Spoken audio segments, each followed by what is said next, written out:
کیا ہے صحیح ہے کہ ہم اپنے آپ کو اہل حدیث کہیں؟ کیا اللہ کے نبی صلی اللہ علیہ وسلم سے اپنے آپ کو اہل حدیث کہنا ثابت ہے؟ اللہ کے نبی صلی اللہ علیہ وسلم سے اپنے آپ کو اہل حدیث کہنا ثابت نہیں ہے، ٹھیک ہے؟ ہاں، لیکن اہل حدیث کہنا یہ سلف کا اجتہاد ہے اور سلف اس پر قائم تھے۔ آپ دیکھیے، ایک سمپل جواب آپ کو دیکھتا ہوں، اس کو یاد رکھیے آپ۔ حدیث کے بارے میں اللہ کے نبی صلی اللہ علیہ وسلم نے کبھی نہیں کہا کہ یہ صحیح حدیث ہے اور یہ ضعیف حدیث ہے، یہ متواتر ہے اور یہ شاذ ہے، اور یہ ایسی حدیث غریب ہے اور عزیز ہے اور مشہور ہے۔ اللہ کے نبی صلی اللہ علیہ وسلم نے کیا کہا؟ نضر اللہ امرأ سمع منا حدیثا فحفظہ فبلغہ کما سمع۔ اللہ سرسبز و شاداب رکھے اس کو جو ہم سے حدیث سنے اور اس کو محفوظ رکھے اور جو سنا تھا پہنچا دے۔ تو آپ صلی اللہ علیہ وسلم نے حدیث کو کوئی اور لیبل دیا نہیں، خالی حدیث کا حدیث، بس ختم حدیث۔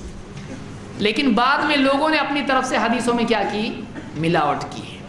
اس زمانے میں علماء نے کیا کیا؟ انہوں نے ملاوٹ میں صحیح اور غلط کو الگ کرنا پڑے گا، حق اور باطل کو الگ کرنا پڑے گا۔ تو انہوں نے کیا کیا؟ حدیث جو معتبر تھی اس کو کہا یہ صحیح حدیث اور کہا یہ ضعیف حدیث۔ تو انہوں نے حدیث پر اپنی طرف سے لوگوں کی آسانی کے لیے کیا لگایا؟ لیبل لگایا۔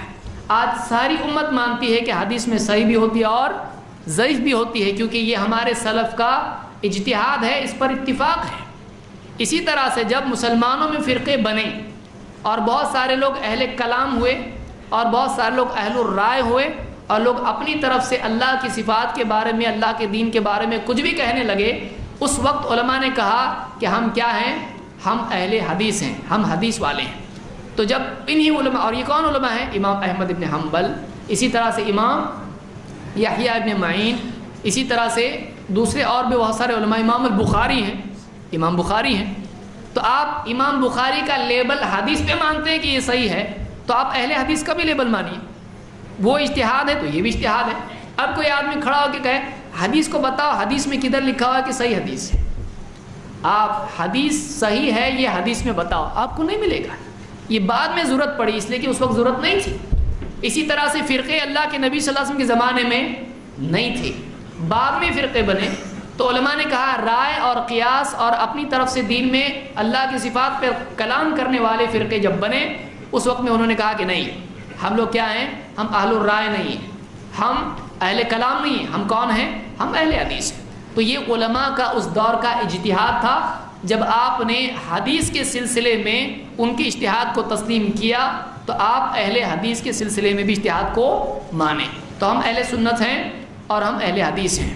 کسی کو نہیں لگتا اچھا یہ نام اچھا نہیں لگ رہا، کوئی بات نہیں، وہ عملاً اہل حدیث بن جائے، حدیث پر عمل کرے۔ اگر لیبل نہیں لگاتا ہے تو کوئی پرابلم نہیں ہے۔ اسی طرح جیسے ایک آدمی صرف مسلم لیبل لگا دے تو لیبل لگانے سے جنت میں نہیں جائے گا، اس کو پریکٹیکلی مسلم بننا پڑے گا۔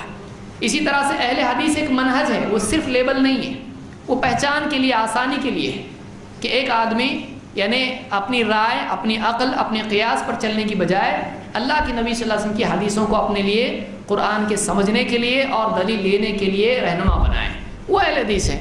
آپ لیبل اہل حدیث کہیں، اہل اثر کہیں، سلفی کہیں، کچھ بھی کہیں، آپ یہ لقب اگر نہیں لیتے ہیں آپ عمل لے لیں، کوئی مسئلہ نہیں ہے۔ اللہ تعالیٰ ہم کو سمجھدار فرمائیں۔ ویسے وقت ختم ہو چکا ہے، اس لیے کہ گنجائش ابھی نہیں ہے۔ اللہ تعالیٰ ہم سب کو سمجھدار فرمائیں۔ اقول قولی ھذا واستغفر اللہ لی ولکم۔